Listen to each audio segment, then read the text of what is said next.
Bismillahirrahmanirrahim. Assalamualaikum warahmatullahi wabarakatuh. Anak soleh dan soleha, hari ini kita akan belajar matematika.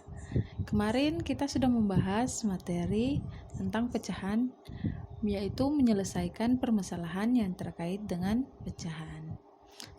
Hari ini kita masih membahas tentang pecahannya.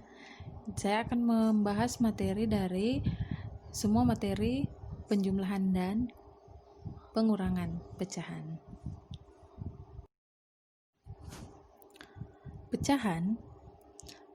Pecahan adalah beberapa bagian dari keseluruhan. Jadi misalnya bisa dilihat pada gambar. Di situ ada sebuah lingkaran yang dibagi menjadi 4 bagian. Satu bagian yang terangkat itu adalah bisa dikatakan 1/4 atau 1/4. Kemudian ada 3 bagian lagi ditulis dengan 3/4. 1, kita perhatikan angka 1/4. 1 itu merupakan pembilang, sedangkan 4 merupakan penyebut. Agar kita bisa lebih memahami pecahan, yang pertama yang perlu diperhatikan, bilangan 1/2 biasanya bisa dibaca 1/2, 1/2 atau setengah. Jadi saat menemukan angka 1/2 itu bisa disebut juga 1/2 atau setengah. Kemudian yang kedua, bilangan 3/4 itu dibaca 3/4 ya.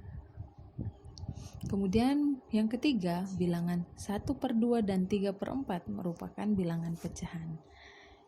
Jadi perlu diketahui bilangan pecahan itu merupakan bilangan pecahan ya, 1/2 dan 3/4. Pecahan itu terjadi karena suatu benda dibagi menjadi beberapa bagian. Jadi bagian-bagian itu merupakan nilai pecahan. Seperti di gambar yang tadi ya, gambar lingkaran yang dibagi menjadi 4 bagian. Pecahan senilai. Kalau pecahan senilai ini merupakan pecahan-pecahan yang nilainya sama ya. Jadi kalau untuk menentukan pecahan senilai, biasanya kita bisa pertama mengalihkan pembilang dan penyebutnya dengan angka yang sama ya, atau bisa juga dibagi dengan angka yang sama. Jadi pembilang dan penyebut itu tidak boleh dibagi dengan angka yang berbeda.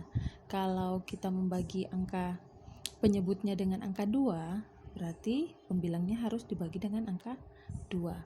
Seperti di contoh berikut. Di contoh pertama itu menggunakan perkaliannya, 1/2 itu sama dengan 1 dikali 2 per 2 dikali 2 sama dengan 2/4.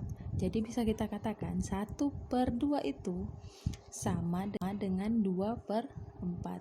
Jadi 1/2 memiliki pecahan senilai yaitu 2/4. Contoh yang kedua, 6/15. Itu kita bisa bagi dengan angka 3. Ini kita cari nilai yang senilai, pecahan yang senilai, tapi dengan cara membagi. Yang pertama, jadi di sini 6 dibagi 3 per 15 dibagi 3. Hasilnya adalah sama dengan 2/5. Ya, dapat dikatakan di sini 6/15 senilai dengan 2/5. Yang pernah dipelajari bentuk-bentuk pecahannya itu ada 4 yang pernah dipelajari. Yang pertama pecahan biasa. Itu misalnya pecahan biasa itu misalnya 1/2, 3/4, 5/6 itu merupakan pecahan biasa. Sedangkan pecahan kedua itu pecahan campuran. Jadi misal pecahan campuran misalnya 2 3/4 atau 6 1/2. Jadi dia memiliki angka dan pecahan biasa. Berikutnya yang ketiga, pecahan desimal. Misalnya 0,25 atau 10,12. Jadi ingat ya, saat menyebutkan angka desimal jangan pernah, misalnya angkanya adalah 0,25, jangan pernah menyebutkan 0,25 ya, tapi 0,25. Itu penyebutan angka desimal. Kemudian kita yang keempat adalah persen. Persen mungkin semuanya sudah tahu. Ya, persen itu misalnya 25%, 60%, 90%. Itu contohnya seperti itu. Baiklah, berikutnya kita bahas operasi penjumlahan dan pengurangan pecahan. Jadi untuk menjumlahkan atau mengurangkan pecahan, pertama yang perlu diperhatikan adalah penyebutnya. Jadi ada dua. Yang pertama, penyebut sudah sama. Apabila sudah penyebutnya memiliki angka yang sama, berarti penjumlahan dan pengurangannya dilakukan pada pembilang saja. Sedangkan yang kedua, penyebutnya tidak sama. Apabila penyebutnya tidak sama, kita harus samakan dahulu penyebutnya dengan cara KPK kedua penyebut, atau dengan cara yang lain, yaitu penyebutnya dikalikan, saling dikalikan. Setelah itu perhatikan contoh berikut. Contoh yang pertama adalah 2/6 ditambah 5/6. Di sini dia memiliki penyebut yang sama. Jadi kita langsung menambahkan pembilangnya. Sama dengan 2 ditambah 5/6. Sama dengan 7/6. Dan kita ubah ke bentuk pecahan campuran 1/6. Kemudian kita lihat contoh yang kedua. Ini yang memiliki penyebut yang berbeda. Jadi 5/7 dikurang 1/2 itu sama dengan, kita samakan penyebut dulu. 7 dengan 2. Jadi 7 kita kali dengan 2, 2 dikali dengan 7. Jadi penyebutnya adalah 14. 5 dikali 2 adalah 10. Dan 1 dikali 7 adalah 7. Yang perlu diperhatikan bahwa apabila penyebut dikali dengan angka 2, berarti pembilangnya juga harus dikalikan dengan angka 2.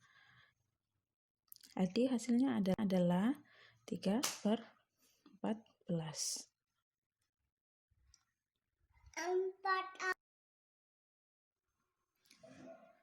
Berikutnya penjumlahan dan pengurangan bilangan pecahan desimal. Pada penjumlahan dan pengurangan pecahan desimal, paling aman digunakan cara bersusun pendek atau susun ke bawah. Kita bisa lihat contoh yang pertama. Yang pertama itu 0,5 ditambah 0,15. Itu sama dengan, kita perhatikan di situ pertambahannya hasilnya adalah 0,65. Nomor 2, contoh yang kedua, 0,58 dikurang 0,21. Di sini kita menggunakan cara perhitungan bersusun pendek. Hasilnya adalah 0,37. Sekian materi yang saya sampaikan. Terima kasih. Tetap semangat belajar dari rumah ya. Assalamualaikum.